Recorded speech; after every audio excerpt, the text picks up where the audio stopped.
I had zero help on the bus calls today. So I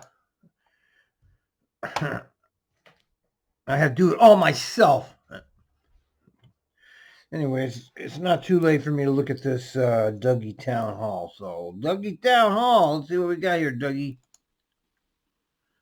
Doug, we're ready for you. There we go. Okay. Well, good morning, everybody, and a happy new year. I hope everybody got a bit of time off and to rest and be with in close quarters with those they're supposed to be with for social distancing wise. This year will absolutely be better than last year in terms of some of the challenges we all faced. Yeah, sure. So right. Always thinking positively about these things. It was an amazing year we all went through, but we made it. Right, so we're in a resilient species, frankly, and particularly Trimetians are very.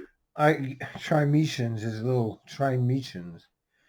Yeah, he's not in the ditch, and people watching it are not in the ditch. There's a lot of people in the ditch, so resilient. So anyhow, today, as always, just so folks know, we are recording this. It will be played out a little bit later in the day and through tomorrow for those who are not able to, and if you want to pass it on for others who want to catch up. And then it'll be on YouTube by Al, your favorite TriMet guy. And I do apologize, as Deanne said at the outset, we have had some technical trouble, so my angle's off a little bit today for those who are dialing in. So I'm on my iPad today because my PC just having some personal problems. So we've got it at the PC hospital now. So today we've got some updates for folks, but we've got a really wise group of employees here to help us talk about the vaccine. I think there's only going to be, well, he's been having these every 2 weeks. I'm not going to get too many more Dougie Town Halls, folks.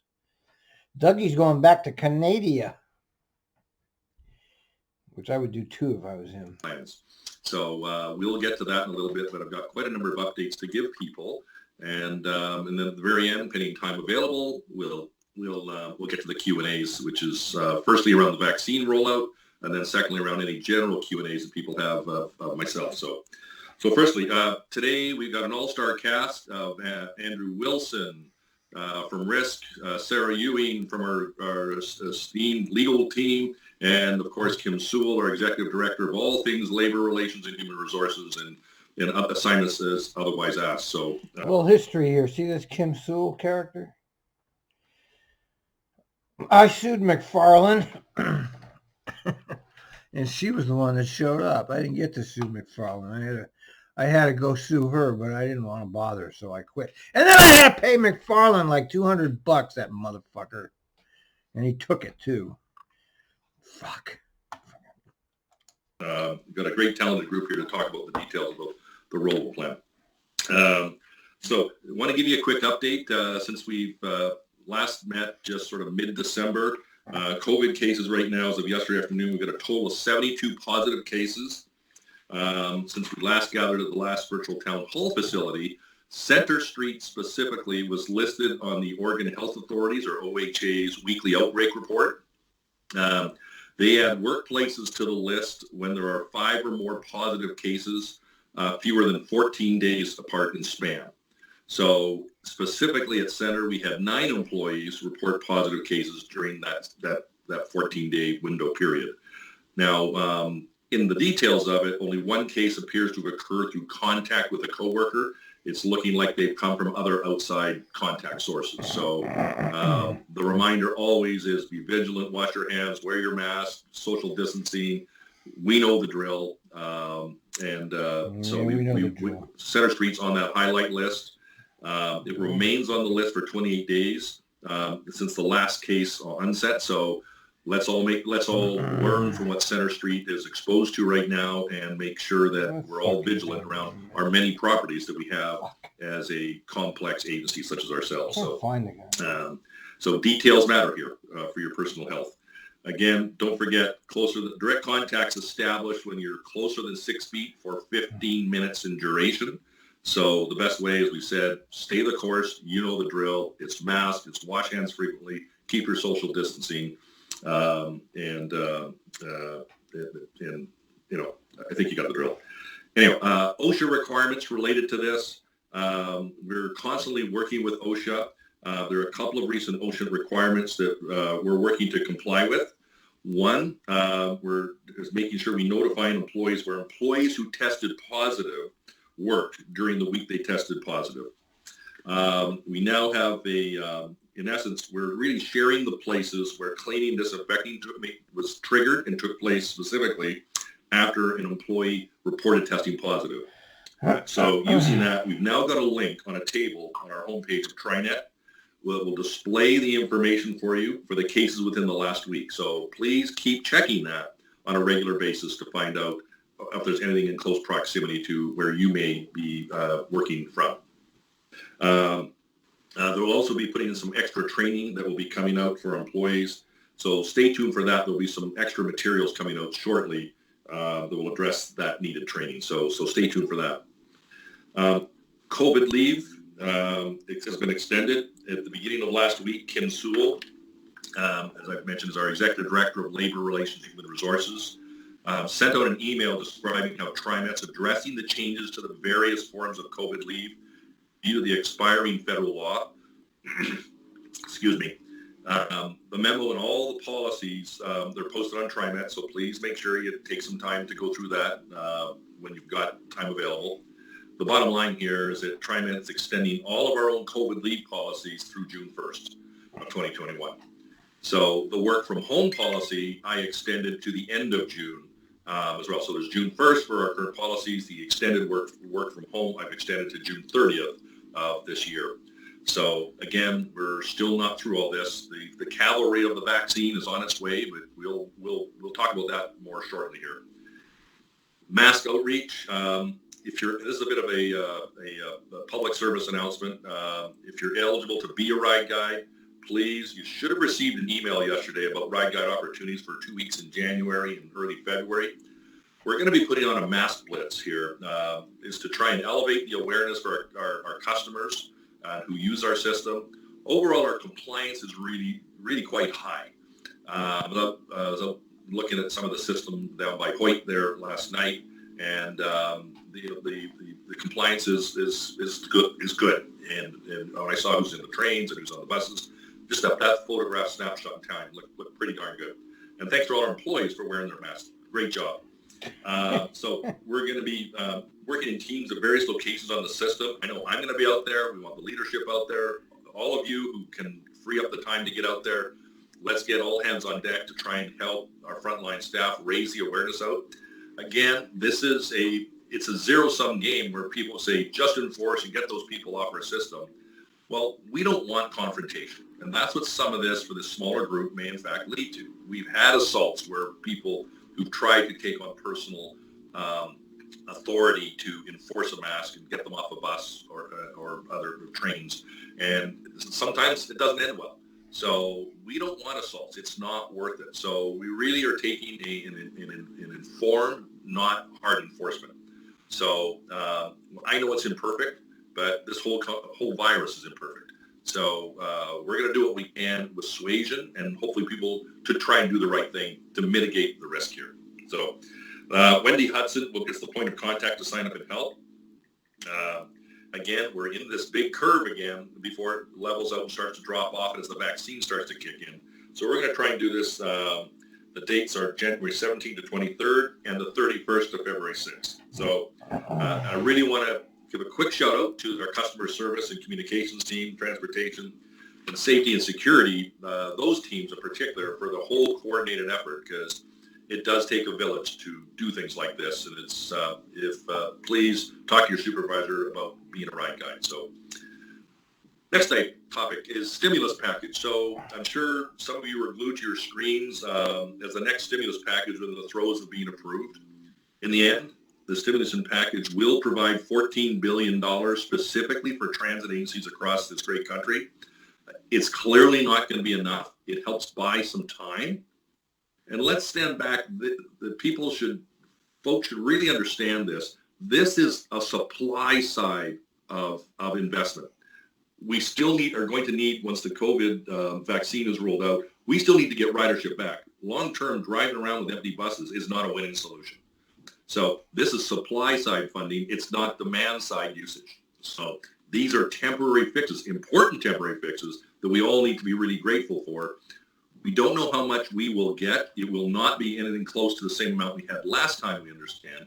But we are trying to understand the details, and we'll share them with you like we've always tried to do when we got the $185 million, which is now been fully committed on our end. So stay tuned for that. So it's going to take some time to understand that. But again, we'll get that to you when we've got more information. Next update, I think some of you may have seen that I'm going to be stepping down as the general manager at the end of my contract, and wanted to give you just a quick update on the hiring timeline and the search for the next the position I'm in right now as the general manager. It's the TriMet Board of Directors' job to select the general manager, as was the case when I came through the process, and Neil McFarland before myself. The board has indicated it will do an open, transparent, and thoughtful search process. They're working on right now. Yes, and they said that the last 3 times, and each of those times it was a lying fraud. They already had picked out who it was. When Hansen left, they pretended it was an international search, and they took fucking McFarland. Then McFarland left, they pretended there was an international search, and they took Kelsey. This time, maybe they will actually get somebody. We'll see. You know, this is an insider agency here. Only insiders take over the money here. They will be meeting here shortly in a public forum to talk about the job description a little bit. President Warner is forming a search committee, which he has the right to conduct this, members of the board specifically. No, he's not doing a search committee. See, he doesn't. See how they give us different facts. We were told by the media, via the media and via the board meeting, that they're hiring a consultant and an outside recruiting agency, KL2 Connects. I don't know. It's always KL2 Connects. I don't know that for sure, but it has been for the last 2 managers. So I don't. He's telling me that Warner's doing a search committee, but I don't know. Maybe something has changed. So I'll be looking at the job description, anything that should be adapted, changed, what's coming at the agency over the next periods of time, and also what are the attributes that the board feels are important. What the Listing fuck, man? the criteria of all the elements that go with a job such as this are one thing, but what are the points of emphasis, if you will, or attributes that they think may be particularly important for? They've only had a goddamn general manager since 1969, okay? They don't need... What are you talking about? You already have a job description. What are you talking about? For the general manager to support the success and outcome of this agency and the board. All of this will, they'll also be selecting an executive search firm. Some of you may not be familiar with what that is. So these are hired professional organizations who go out and do recruitment processes, just like it was in the last recruitment process that I had participated in. So pretty standard. You were selected by McFarland, and we know that it was a fraud. For what they call C-suite or executive roles such as this. So stay tuned for more to come on that as the board selects which one it wants to use. And then from there into January into early part of February, will be a bunch of extensive community outreach, looking for people's viewpoints in as they culminate the complexities of all the spokes that go into a general manager role. So stay tuned for that. In the spring, I expect you'll start to see through the recruiting firm the screening of the applicants, the interested applicants, the qualified applicants, as they get down to a short list and ultimately the selection of the new general manager by the board. There will likely be an interim general manager, and there's a number of ways to do that and consider that. So the board will be opining over that in the next number of weeks, I suspect. In terms of budget, final note about the budget, just want to make sure, yes, it's that time of year again, budget. For all those in finance, I know your heart beats faster and you get so excited about all the budget timelines. And I do want to thank them because the amount of work that goes into this is frankly immense.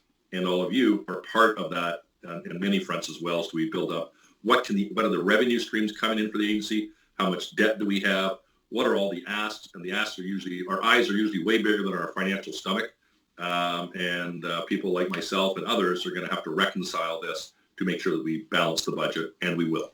So submissions for funding, they've been received and processed. The packages will be handed over to me tomorrow. In fact, I just got an email before coming on here. Mine's available now, so it's a binder like this thick. And I've got just riveting reading. So to get through, bringing myself up to speed on what all the demands are, capital-wise, operating, personnel-wise, etc. So the funding allocations will be communicated to your division's budget coordinator once they're in process. That's going to be sometime around February 26th. You can tell Nancy and someone else wrote this around. They actually give a precise date, so they'll be holding me to account for the 26th. And also, if you do have questions, please make sure you reach out to your budget team here. Now, speaking of the finance team, there is it's an amazing team that Dee has assembled, and I just want to offer my congratulations to them because they just won a very distinguished budget presentation award from the Governor's Finance Association. This is very impressive. It's very difficult to award even to qualify for, let alone get on your first time trying. So this is a 5-star award. So just a big kudos that, people don't deal with the finances every day like they do, but you need to know what a great job they all do. And so just our appreciation to them for this very prestigious award. So thank you. So enough about all these updates. So now let's get to the star of the show, the main attraction, and that's the vaccine plan for TriMet. So this will be the first of 2 coming up. I think I mentioned in the just before the holidays. The second one, we're actually privileged to have back again. Dr. Vines will come in, and we're going to talk the specifics around vaccine availability, rollout, all those niggling questions. You kind of go, do I really want to do this? And what does it mean? How might I feel on the other side? We'll deal with that in the second one. But today, I really want to try and help set the stage. Our time has not been called yet. So right now, we're in a stage of having a very talented team. We have Sarah Ewing and Andrew Wilson and Kim Sewell here, as I've indicated. But behind them are an extensive group of others across the organization who have done some amazing work through the holidays, trying to help us get to some of the conversation today. I am going to set the stage, just like COVID is from the start. We don't know all the answers. So we're setting a framework up of how, when the bell rings for us to say, hey, TriMet, you're up or in transit, what are the considerations for us and our rollout? What you'll see today is a draft, because even from yesterday morning to yesterday mid-afternoon, it was changing. So, but that's cool. But we're TriMet, and we know how to deal with operation changes literally by the hour. Yeah, sure. In this business. So you're don't so smart. expect A plus B will equal C, and how come it didn't work? I can guarantee you, having done Olympics and other things in my life of logistics, there's going to be some spillage in aisle 6 and aisle 5 of our grocery store here while we go through this, because you can't do it all while we factor in many, many elements. So it's going to be fluid. It'll be a framework likely. We'll have to adapt as injects from the speed of the vaccine availability to where the sources are available to maybe supply chain interruptions that we're actually seeing in other parts of the country right now. So there's a whole bunch of dynamic things. So I'm trying to set the stage for is be humble, be nimble, because we're all going to need to go through this together. And there will be changes while we go. So with that, let me just turn it over to Sarah and to Andrew. I think I'll kick it off with you, Andrew, first, and I think Sarah's up next. And the end of it, we'll get to your questions. Thank you. Over to you. Yeah, thanks, Doug. Appreciate it. My name's Andrew Wilson. I'm the Director of Risk Management here at TriMet. Just to echo what Doug shared, alongside my day job as Director of Risk Management, I'm current Incident Commander for the Virus Leadership Team, which a lot of you guys have heard about. Doug stood that group up back in March of last year, and that group has worked tirelessly on lots of different initiatives. Appreciate everybody continuing to follow the mask guidance, continuing to stay abreast of how to protect yourselves. In a way, all of us in March became risk managers. So I really applaud everyone out there. I know these are difficult circumstances that we've all been working through this pandemic. So And we have some, I think, positive, exciting news as we go into the new year, 2021. As Doug mentioned, the virus leadership team actually stood up a specific task force over the holidays, and they've been working the entire time. A lot of these folks on the virus leadership team and advanced planning teams, they have day jobs. They're doing all kinds of extra work just to keep us all safe. And so I really applaud that group. There's some that have volunteered for that. Others have been voluntold to be a part of that group, but they've done extraordinary work. Sarah volunteered and got voluntold to lead a task force related to the vaccination effort that we're all going to be engaged in this next year. Her team's done an extraordinary job in a short period of time. And what we're going to go through today, as Doug mentioned, is the methodology behind vaccinating our employees and us all getting the vaccine. We want to make sure it's fair and equitable. And we'll talk about that methodology in a presentation that Sarah is going to share shortly. So as I kick it over to Sarah, just once again, thanks for everybody's effort on the VLT and advanced planning. A lot of you guys have been on that for 8-9 months now, and we're not stopping anytime soon as we look to de-escalate and go into a new year once vaccination is more widespread, and the OHA guidance, which we've stuck with very strictly throughout the whole process, starts to ease up on some of these. There's going to be a lot of work for that advanced planning and VLT group and all of us.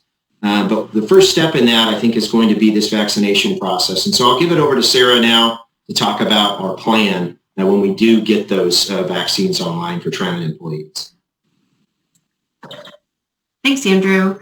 So I'm going to share my presentation once I get control. Here we are.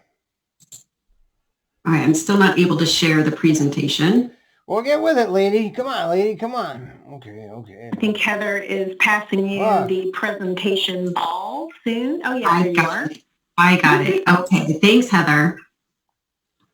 All right, I'm going to interrupt this program.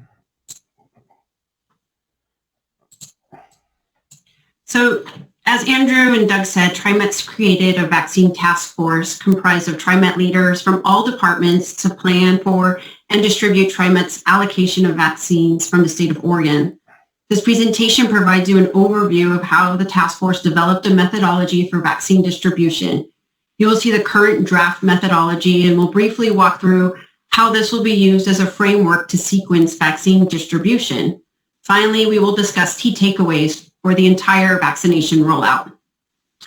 Before we get into TriMet's proposed vaccination methodology, a general understanding of the resources we use as a framework is important. Let me just mention something here about vaccines. I'm reading some material about it. Vaccines usually take 7 to 20 years to adequately research, test, and bring to market. Let me repeat that. Vaccines take 7 to 20 years to adequately research, test, and bring to market. The slew of COVID vaccines produced by big pharma companies are being rushed to market in less than 12 months, which is nowhere near enough time to meet established safety standards. No long-term safety studies were conducted, so no one has any real idea of the danger these vaccines could cause down the line. Many of the trials only lasted 3 to 4 months. Animal trials, an important part of safety testing, were skipped. While long-term safety is completely unknown, short-term safety looks extremely sketchy. Important. Now, when I refer to OHA in this presentation, I'm talking about Oregon Health Authority. It's no understatement to say that much of the worldwide population has just become big pharma's guinea pigs.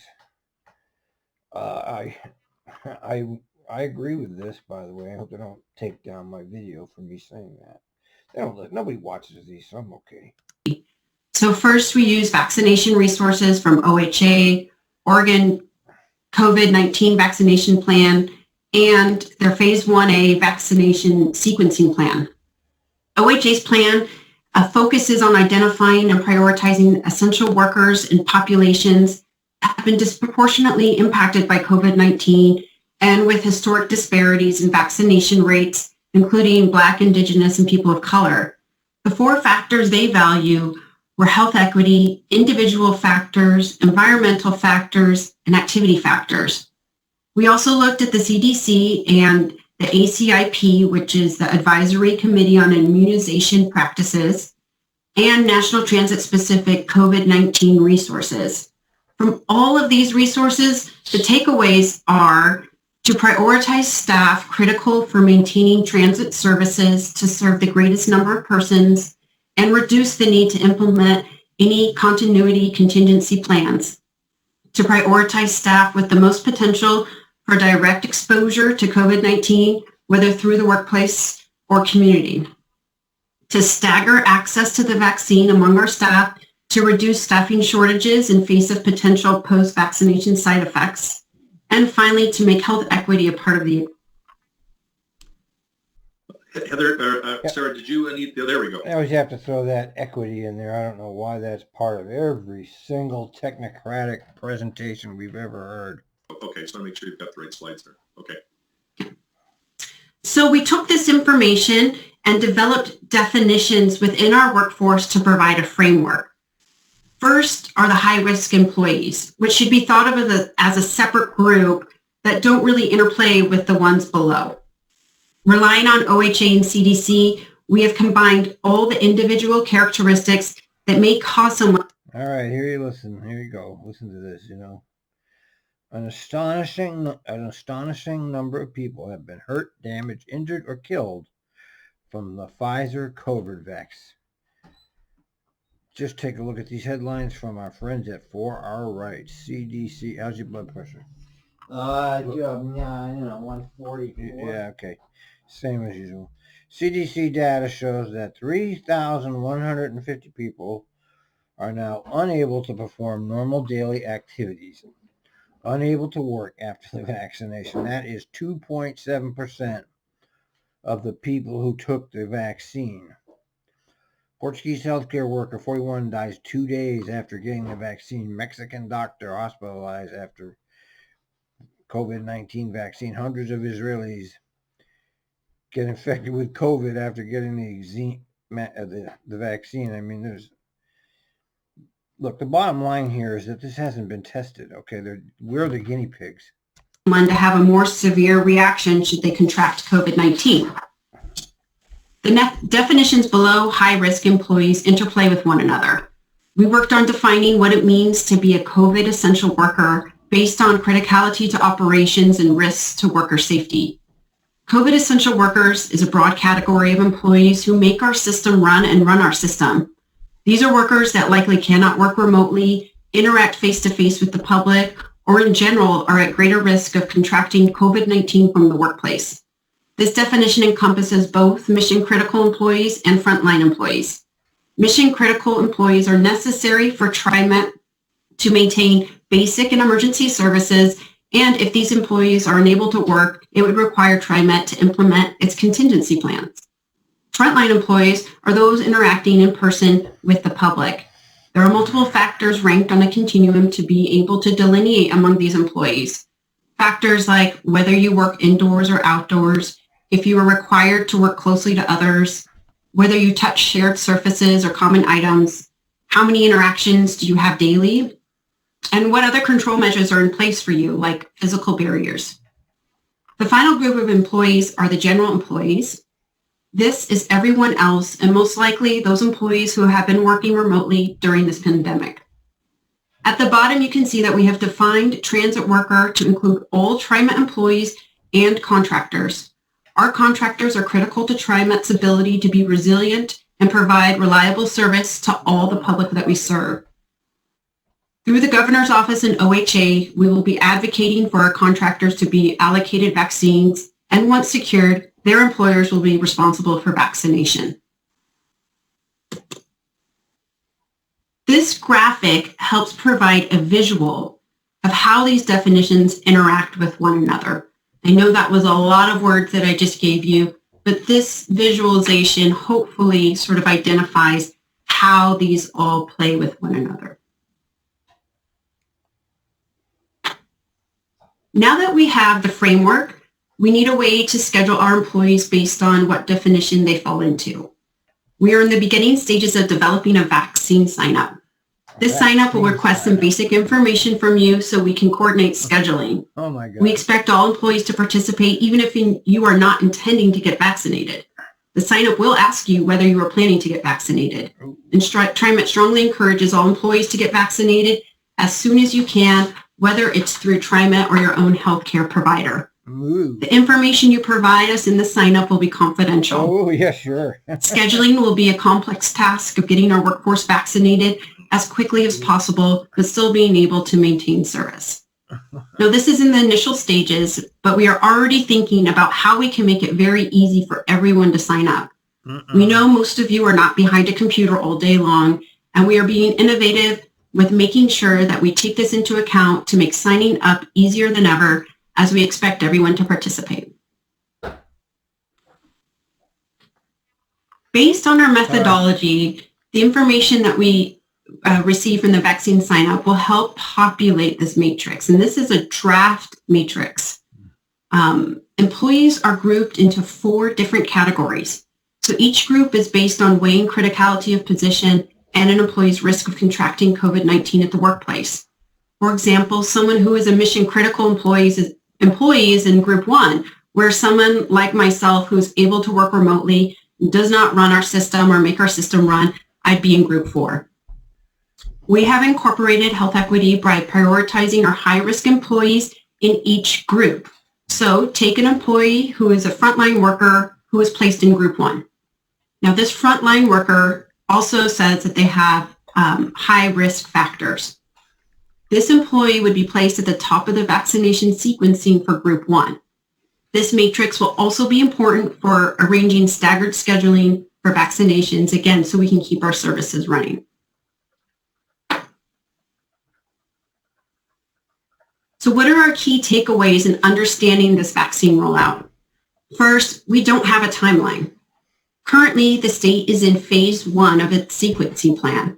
OHA estimates that there are between 300 to 400,000 individuals eligible for phase 1A vaccination. They anticipate that phase 1B won't start until at the earliest the end of February. But you've likely seen the headlines about the issues with people getting vaccinated in Oregon and throughout the nation. So this date could be pushed out.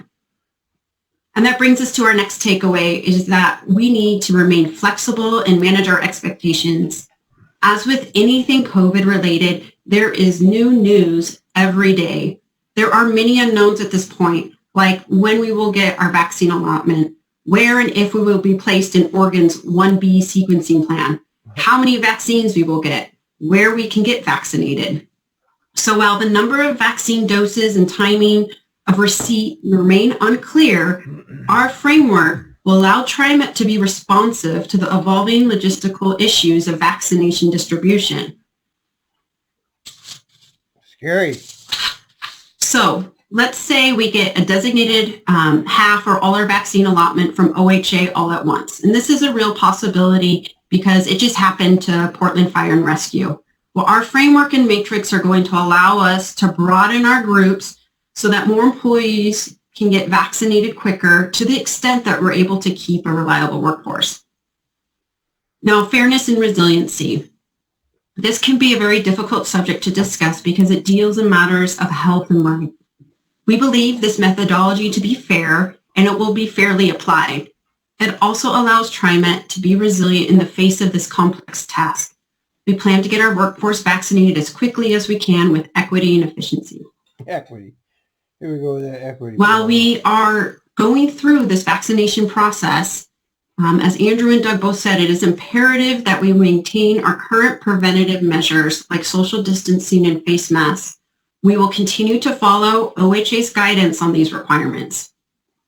And finally, we will continue to communicate with you all about the rollout and update you on information we receive from OHA and the governor's office. We know from Portland Fire and Rescue that the situation can change drastically overnight and that our plan will need to change. We will continue to communicate this with you.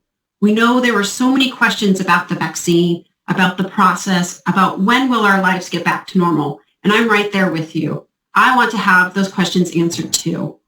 As information becomes available that answers these questions, we'll be sure to share with you what we know. Thank you for your time, and I'll hand it back over to you, Doug. Thank you, Sarah. Thanks, Andrew. And again, to the whole task force that's been working on this, their work is not done, so don't go anywhere. But this is a point in time, right? And so a lot of what you've seen here at the outset, this is kind of the photograph of the iceberg. Below the iceberg is a whole lot of other complexities and work. So you're seeing 5 simple charts today. So please don't think that's the extent of the work. There's a whole bunch of things that have gone into feeding to get this to you today. It's our first thing, and it will be fluid. So, but when you really look at it, it's risk-based. It's risk-based on health of individuals, and it's risk-based based on the resilience of the company being able to provide its existing services on a daily basis.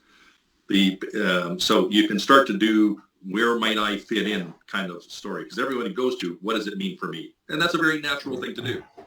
What is it for me as the general manager? I'm at the back end of this rollout, and that's where it should be, right? Because I'm not tied to the daily criticality of the service. So and so start to think about that for yourself. So everybody is going to get the vaccine who chooses and wants to have it, but it's just a matter of time and the sequence that we should get it through, and in managing the dynamics and the changing dynamics that are likely going to be inevitable. They may say, yeah, like Sarah said, here's your batch. Oh, by the way, it's 50% or it's 75% or it's 100%. So we'll have to dial it up, dial it down, shape it accordingly based on what has been provided to us and the circumstance with it. We don't want to have everyone in one department all go for the vaccine in case there's a reaction here and there. And maybe there's only 2 people in one department and because of the needs of the department. And so those are things and complexities that we will be factoring in the back room to manage the personal risk with the resiliency corporate risk. So we put A plus B together. Hopefully we'll be ready when our time comes and when we're called. And the key part of this. I don't trust anything about the so-called pandemic. Nothing. I don't trust it. I don't trust anything they're doing. I don't trust any of it. And I'm not getting their damn vaccine either. Because I don't know. It hasn't been tested properly. We put in the bottom chart is we know we're going to have to communicate to you, and we're going to need your help to be active to communicate back to us. Because when you do things at these levels, you may not get it all right. We may have missed something or a piece of information we thought we'd have, but we haven't captured. So we all need to be working together through this dynamic implementation. But the great news is we are on our way. We're going to be ready when our time comes. And that's part of what today is, sharing that with you. And again, 2 weeks from now, we'll actually have Dr. Vines here, the expert who can give us the closest photograph of the moment. And I bet you she will have caveats and cautions too. So, but that'll be up for her. Yeah, let's get to questions now on the vaccine. And I'm going to turn it back to you as our amazing maestro. Okay, ta-da. So we have a lot of advanced questions. Some of these have probably already been answered, but I would rather just say them all again to let the employees know that we've got theirs, and so we may be reiterating. So the first question that we got was, will the vaccine be mandatory for all employees? The answer is no. Look, this question was brought up when I was reviewing the policy here. I think it's a personal decision. We strongly, with emphasis, encourage people to get it when the time comes. This is about risk.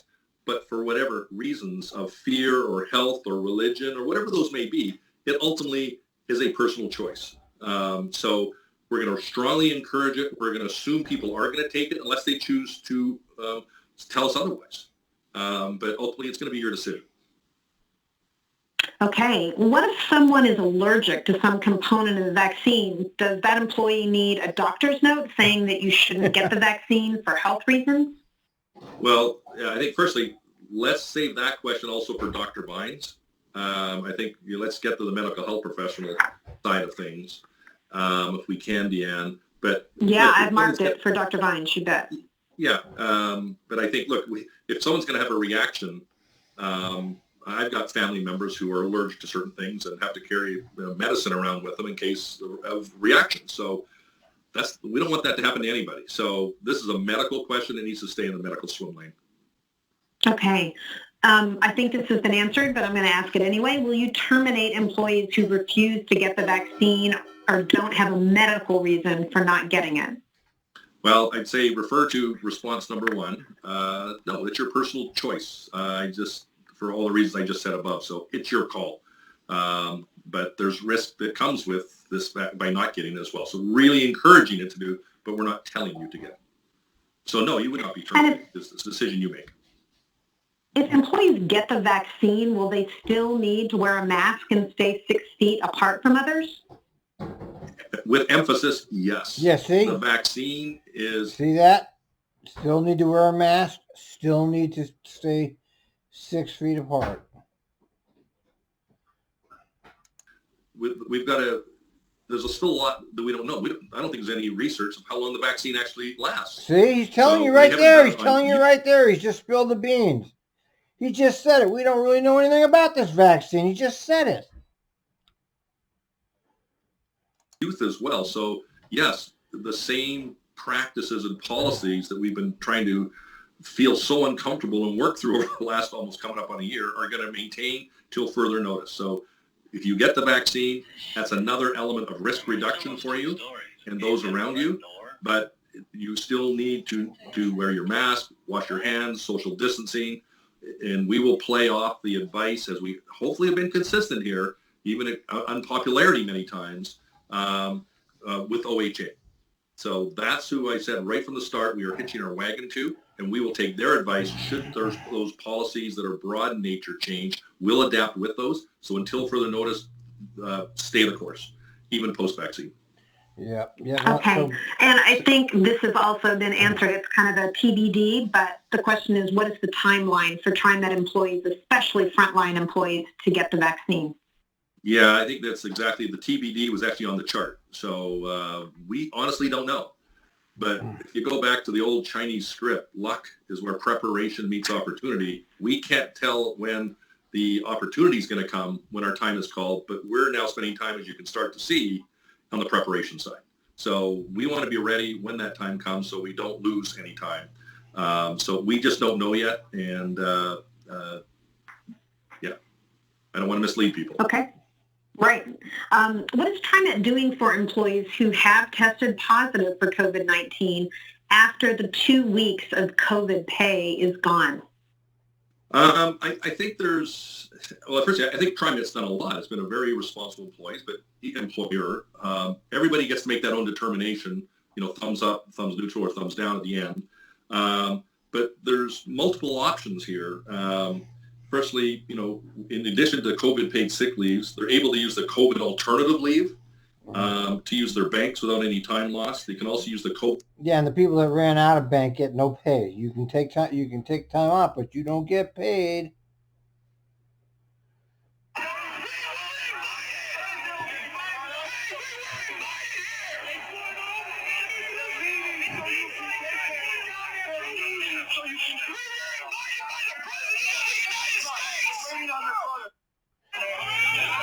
That's a good one.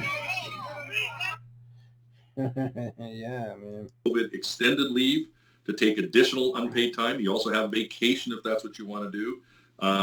There's also no action on the federal level to expand COVID sick leave.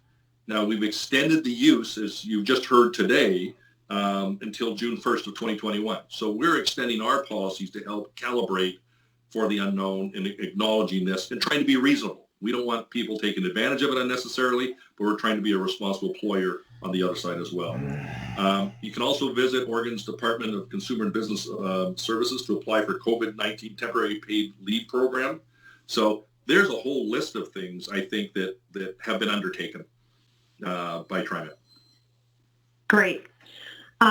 This employee has heard that some folks get sick after, or have reactions basically after having the vaccine, and they may need to stay home for a day or two. How will that be handled with TriMet employees, especially our frontline employees, in terms of scheduling and having enough folks to, cover all the shifts that are necessary to run our transit agency? Yeah, this is a great question. We don't have this answer fully fleshed out yet.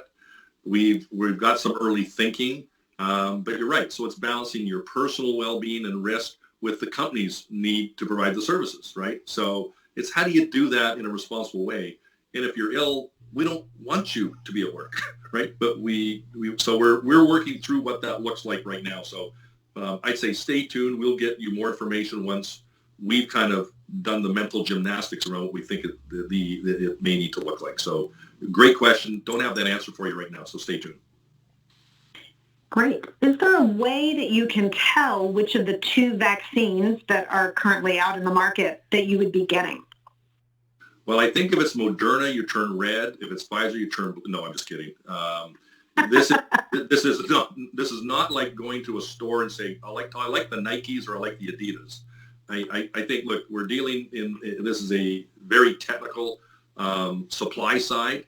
And I think the best thing someone can do is ask at the time the shots are allocated, what's the product? Is it Pfizer or Moderna? And there will probably be very specific health instructions that come with it.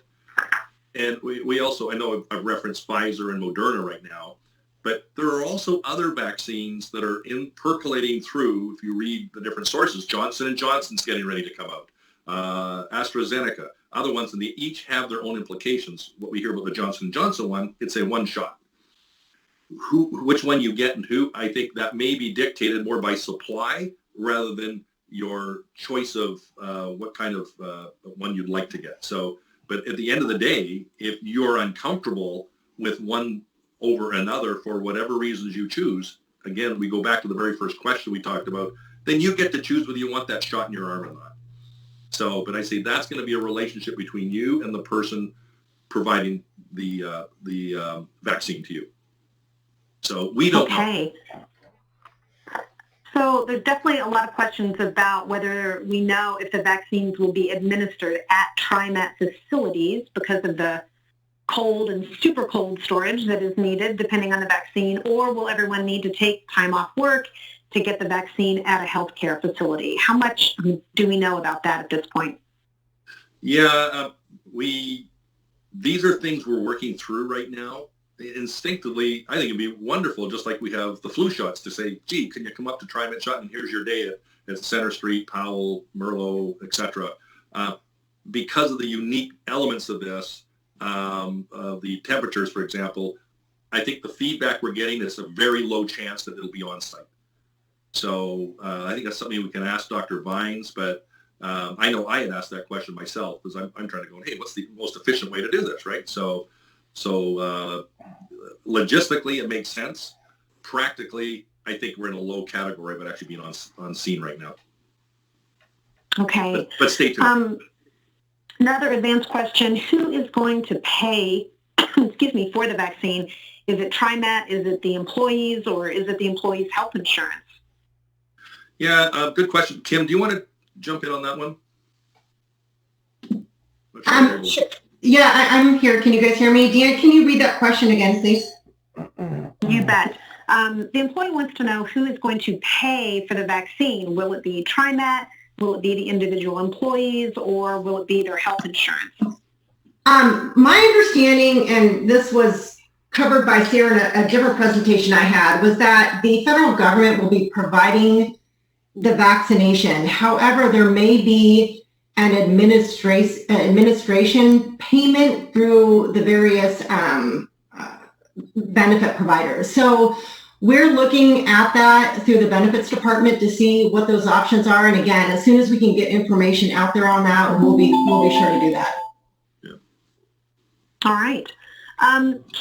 This employee wants to know, can their family get a vaccine at the same time that the employee gets their vaccine as a TriMet employee? The answer to that one will be no. As you can see, there's going to be a limited dose. So this is going to be about the employee and or our contractors that are related to our resiliency of our business. They're the first charge. So if I showed up with my children and grandkids, when my time came, they would not qualify. So family members are not part of this. They're part of the general population side of it, not the essential service side of this. All right. If an employee can get a vaccine sooner than what TriMet offers, should they go ahead and get that vaccine sooner? Yeah, I think, we talked a little bit about this one yesterday. The answer is I'd say yes. If you can, proceed to do so. But I just want to make sure we don't get into complications, but that person has those options. So, for example, there's quite a number of people who live in Washington State. If that's what their rollout allocation allows, and they okay, great, go take advantage of it. I would just ask a couple things. One, let us know so we can apprise. We don't tie up a slot for somebody who may already had the privilege of having an accelerated vaccine, however you got it. The second thing is, because it's a 2-shot dose, I'd be careful not to mix up which swim line you're in. You get the first one from place X, and then we try and get the second one over here. So it may confuse things a little bit. So I'd say if you're going to pick that swim lane to get it ahead, I'd say stay in that swim lane, but please keep us posted. All right, and this is our last advanced question, and then we have a nice, healthy amount of chat box questions too to go through. This question is, if an employee has tested positive for COVID-19, do they still need to get the vaccine? That's good. I'll say, I'm going to give you our position. Dr. Bynes is the one who rules in the end, but I say yes. Oh, why? Okay, great. So I've allocated that why? question for Dr. Bynes Why? as well, so she can weigh in on that. Okay, Why? so again, some of the chat box questions I think have already been answered, but I'll go ahead and ask them. This one has been, will TriMet's plan for vaccinating employees include all employees or just frontline staff? And I think Sarah went through beautifully that this is going to include everybody. There's just sort of tiers for how folks are going to be vaccinated. Yep. So the one thing we're going to have to think about, if someone says, because I know this is out there in society, where people going, geez, I'm not sure I want to be first, right? And so if you're in those allocated groups and you choose to opt out for your personal reason, we will have to revisit when you then fit into the queue. So that's something we may have to work through. So you can't turn it on and turn it off. So, but yes, it will cover all of our employees and key contractors that related to the resiliency of our service. And that kind of hasn't been talked about so far, because a lot of people at over paratransit, lift service, West, things of that nature, who are foundational to our daily services that our community relies on. All right, this next question may be something that we ask Dr. Bynes. It says, to achieve herd immunity of 70% by June 30th for Oregon's population of 4.2 million, we would need to vaccinate approximately 113,000 people per week. Does Oregon have a plan to accomplish this rate, and what portion of these vaccinations will TriMet receive? That's clearly a Dr. Bynes question, because you're asking a state. Okay. And the math, for sure, on a whole bunch of fronts, not just here the exercise the person's gone through, which I applaud them doing. Watch this whole thing. Because the math doesn't add up, right? Right. So we all know it, and everybody knows it. So I think it's how we fit into it, let alone what the supply Oregon gets is.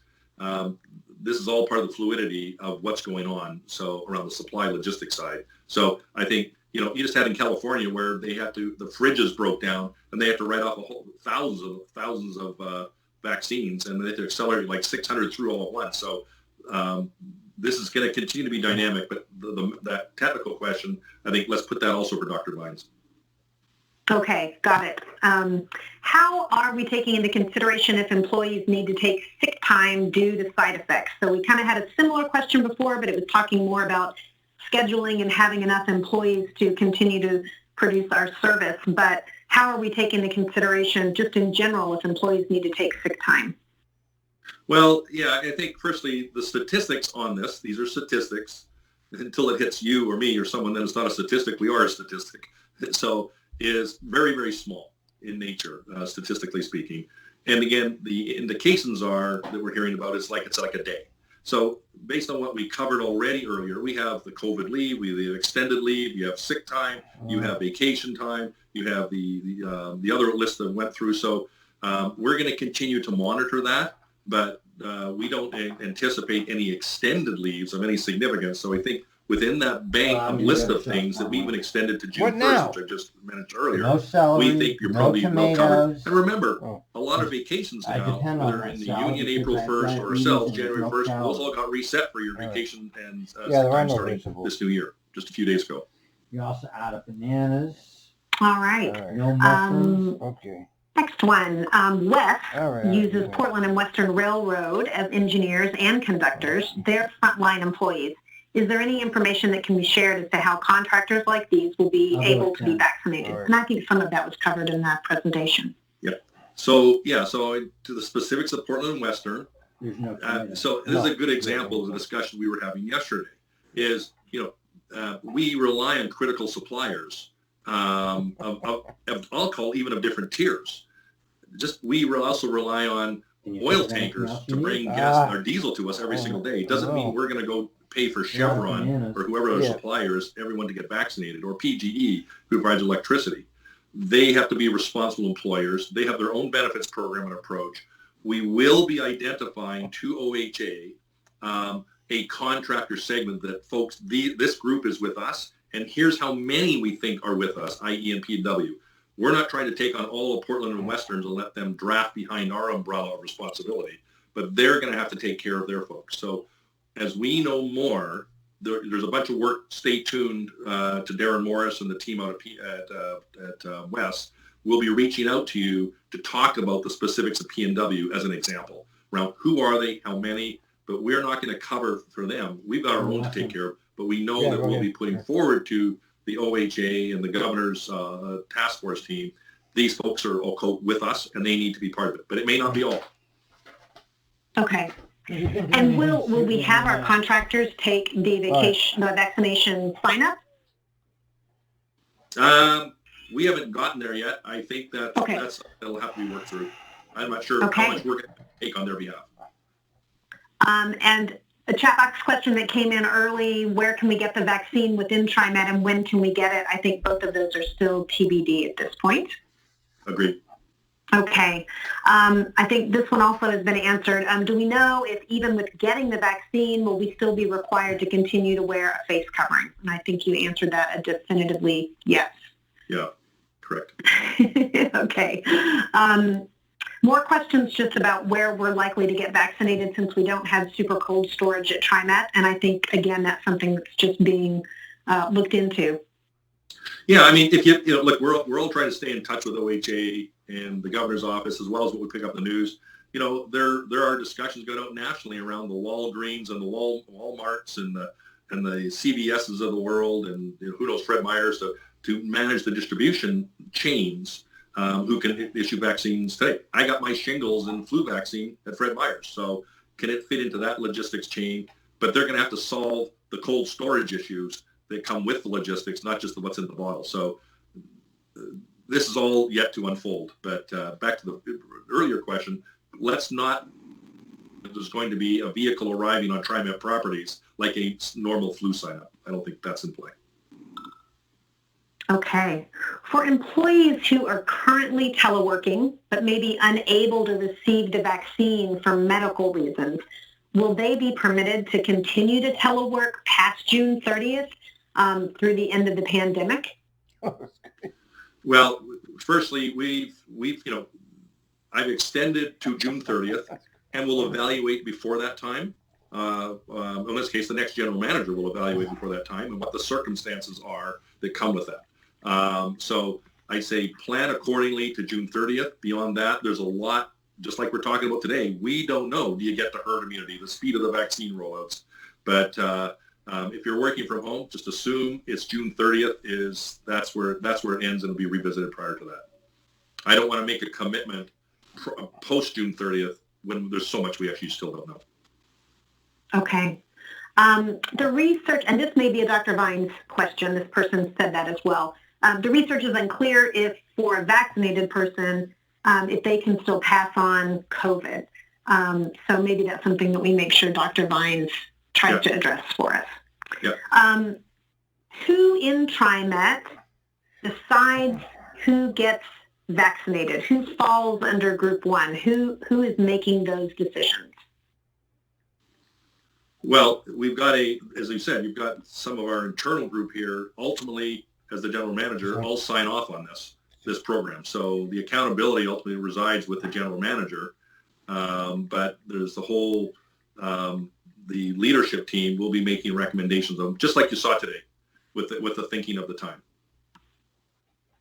And so, and they'll be connected with the departments themselves, because within departments, whether, it's again, you're managing personal risk with company resiliency, it is not a black and white type of scenario. So within each, there'll be the framework, and then there'll be that framework will be applied to the individual department. So each of the executive directors will be highly involved in it, and they may bring other leaders in at the time to apply their unique circumstances, i.e. the control room is different than what happens with myself or others on this call today, just like Sarah gave a nice example. So each department will be very different, sometimes within a department, but against the broader template that we'll be looking at.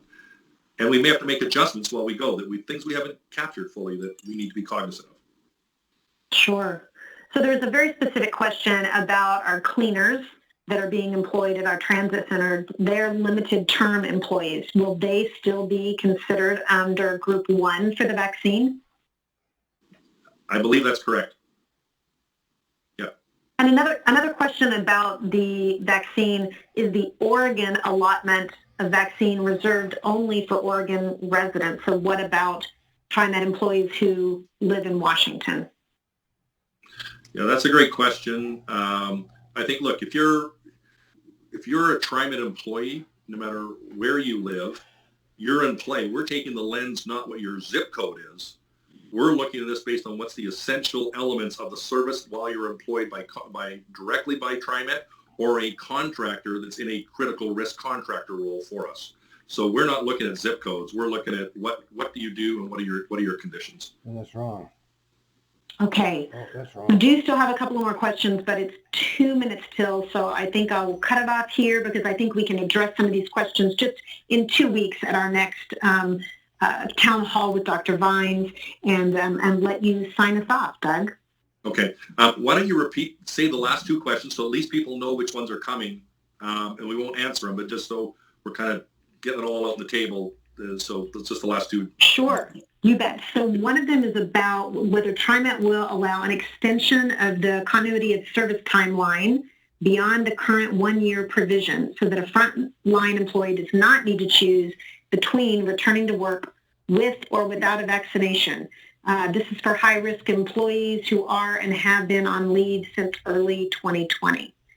And the other one is if an employee needs to use a day of sick time due to mild side effects of getting the vaccine, will they still incur time loss? In this case, the employee is doing the right thing from a public health perspective, but would they be punished in terms of time loss and maybe their prospects for advancement being paired by incurring time loss? So those are the last 2 questions that we had. Okay, good. So easily to address next time. Yeah. Yep, okay.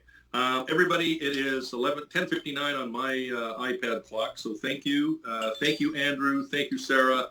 Thank you, Kim. And thank you to the whole leadership team. As you can see in this dialogue, these are complex issues, right? It's what I call simply complex. And the goal is to keep it as simple as we can in our messaging, but behind the scenes, there's every variation you can possibly think of in circumstances.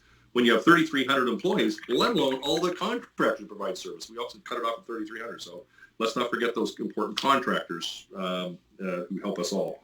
Again, please, hopefully you found this of value today. Thursday, January 21st, 10 a.m., Dr. Vines is going to join us again. So we're very honored to have her right from the horse's mouth, so to speak. If you have other questions, please send them to Deanne. This is a complex topic. It will be put. And even for the next session with Dr. Vines, we may have some updates that change between now and then. And we'll try and get those to you on part of the Dr. Vines session as well. If not, we'll put them on the one after that. So everybody, please be safe. Please follow the safe distancing. Wash your hands, the mask. You know the drill. This is not new anymore.